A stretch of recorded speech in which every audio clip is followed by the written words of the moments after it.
Et tout le monde! Ça fait 9 mois depuis la dernière fois. Coïncidence? Je ne pense pas. Mais bref, aujourd'hui on se retrouve pour une petite vidéo histoire de relancer l'activité tranquillement. Suite au chapitre 1057, nous apprenons que finalement Yamato ne rejoindra pas l'équipage du Yonko Luffy suite aux événements de Wano Kuni. On va voir ensemble mon avis sur la question et estimer si oui ou non elle finira par les rejoindre.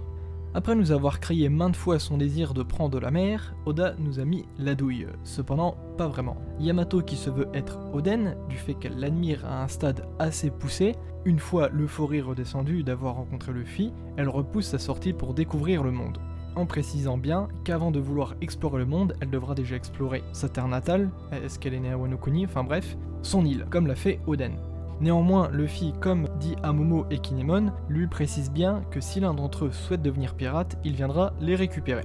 De plus, Wano a besoin de la force de son gardien, afin de reconstruire le pays, mais aussi sûrement de gérer le reste des pirates de son père Kaido, notamment les commandants ainsi que les Tobiropo, mais aussi les sbires qui pour une partie ne sont plus forcément méchants grâce à la gentillesse des Mugiwara de les avoir sauvés de Queen.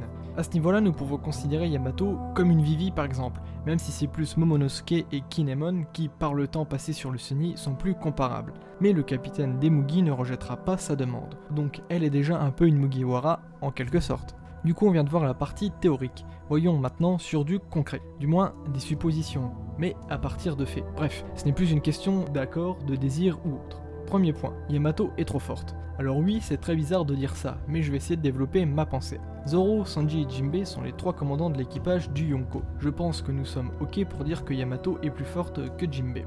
Pour moi, elle est aussi supérieure à Sanji, et soit du même niveau ou légèrement supérieure à Zoro. Nous sommes tous d'accord pour dire qu'il y a débat là-dessus. Donc, ça va pas.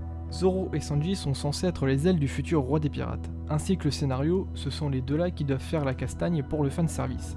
Sauf que Yamato, elle vient foutre le bordel dans cette hiérarchie. Du coup, il faut d'abord que Sanji et Zoro deviennent encore plus forts pour intégrer Yamato sans bousculer les bases établies. Car Oda aime bien garder un schéma qui se répète, et même pour le personnage de Sanji, beaucoup plus ancien sûrement, aussi préféré, donc faut pas qu'il soit au placard pendant quelques temps. Aussi, je pense que Yamato viendrait donner un boost beaucoup trop gros à Luffy sur ses rivaux, notamment Kid et Law qui n'ont pas vraiment d'équipage.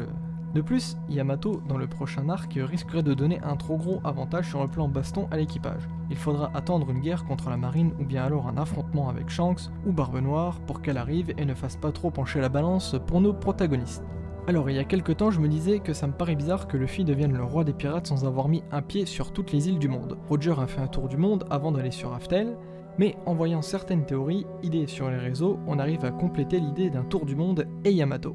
Roger avait déjà atteint le sommet de la piraterie et aussi posé le pied sur la dernière île officielle avant de devenir le roi des pirates. Il a ensuite embarqué Oden pour refaire un dernier tour du monde et ensuite direction Raftel. Pourquoi pas la même pour Yamato qui semble vouloir un copier-coller de sa vie façon Oden. Sans oublier qu'elle aussi a un rêve, et c'est de découvrir enfin de ses yeux les pages manquantes du carnet de bord du Kuzuki. Donc ça serait bête qu'elle l'apprenne comme le reste du monde via les journaux ou un autre moyen. Perso, je vois bien une grosse bataille, guerre pour Luffy. Yamato débarque en disant je ne sais pas trop quoi, mais qu'elle est une Mugi et vient participer au combat en ramenant les guerriers de Wano pour aider leur sauveur, ainsi que le reste de l'ancien équipage de Kaido, pourquoi pas. Ou alors plus simple, mais moins épique, elle demande à Luffy de la récupérer en prévision de la bagarre.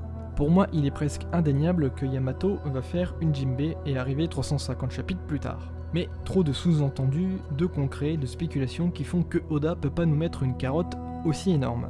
J'espère que vous l'avez celle-là. Et c'est ainsi que se termine cette vidéo, je vous écoute dans les commentaires pour lire vos avis sur Yamato, et je vous dis sur ce, à la prochaine.